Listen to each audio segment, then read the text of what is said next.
All right, so here's a quick walkthrough on how to work with the ideal gas law lab.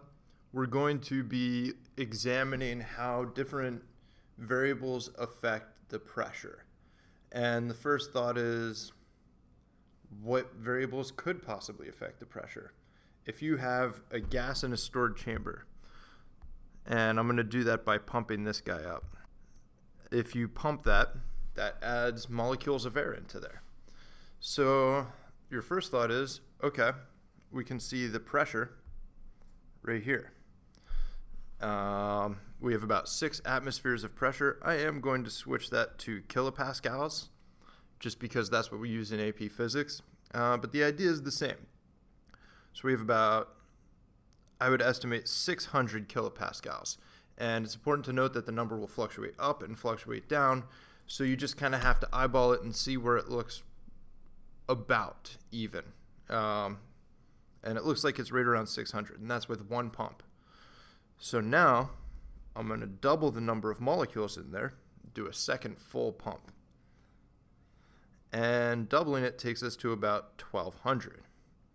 So at this point, I'm actually going to measure the number of molecules in the container, the sealed container, as pumps. Just because I want to be able to see on a graph how changing pumps will affect the pressure. And that's how you always set up your graphs, is if you do this on the X, what happens on the Y? As you change your independent variable, what happens to your dependent variable? Your cause and your effect. In this case, our cause was the number of molecules, and our effect was the pressure. So we had 600 kilopascals for one pump and 1200 for 2 pumps. So I'm going to go into numbers, and I'm going to create a tab that's just for molecules. And we will discuss how to switch from molecules to moles, but basically you divide by Avogadro's number, 6.02 times 10 to the 23rd. So molecules, and I'm measuring that in pumps. And whenever you enter anything into numbers, it's important that you don't type anything other than a raw number into the white cells. So all of these white cells down here need to be pure raw numbers.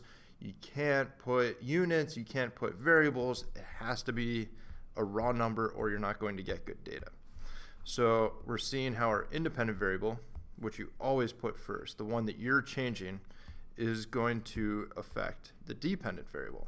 In this case, we're trying to see how it affects pressure measured in kilopascals. With one pump, we had 600. With 2 pumps, we had 1200. And then I would continue doing that, getting, I would say, at least 5 or 6 data points for each independent variable. First independent variable, your first cause, is the number of molecules. And I'm measuring that in pumps. So then the question becomes, well, wait, what else could we change?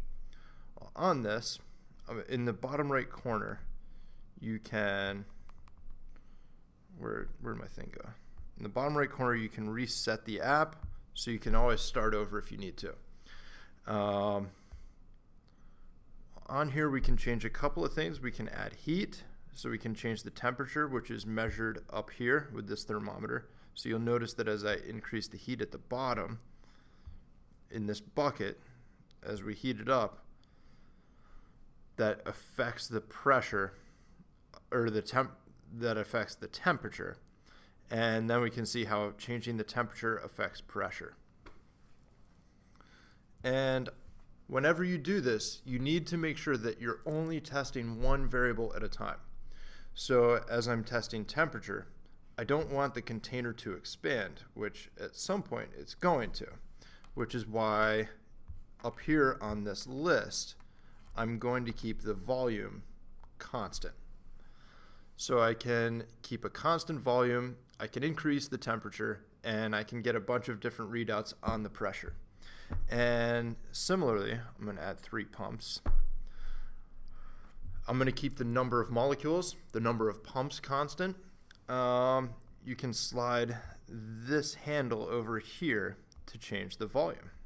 So you can make it a bigger volume or a smaller volume and see how that affects the pressure. But you need to get enough data points that you can get a meaningful graph out of it. I would say at least 6 data points for each independent variable. And you should be testing how the number of molecules in the container affects the pressure. You should check how the temperature affects the pressure, and you should check how the volume affects the pressure. The issue is with volume, you can't really see what the dimensions are, so you can't turn it into a quantitative graph. So you need to go over here where it says width, and you need to add width as a measurement. So even though they don't give us the width and depth, or I guess the height and depth of the container, those are remaining constant, so changing the width along the bottom will change the length and depth. Or we'll assume that there's a constant length and depth, so that means whatever happens to the width also happens to the volume, because volume is a product of length, width, and depth. So if you double the width, you're doubling the volume. If you triple the width, you're tripling the volume, which means that using width as a measurement for our volume is fair in this situation. So we have 5 nanometers of width, which would affect the volume. And if we expand that to 10 nanometers of width, that would double the volume. So as we double the volume, what happens to the pressure? As we triple the volume, what happens to the pressure? And I don't want to get too much into it because I don't want to take too much of the fun out of this lab for you. But that's the basic overview.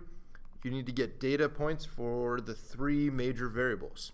You need the number of molecules or molecules of air. You need temperature, and you need to do a tab for volume. So if you see how those 3 variables affect the pressure, then you have all of your data collected, and we can move forward with how to get meaningful graphs out of your data. Good luck. Let me know if you have questions. Thanks.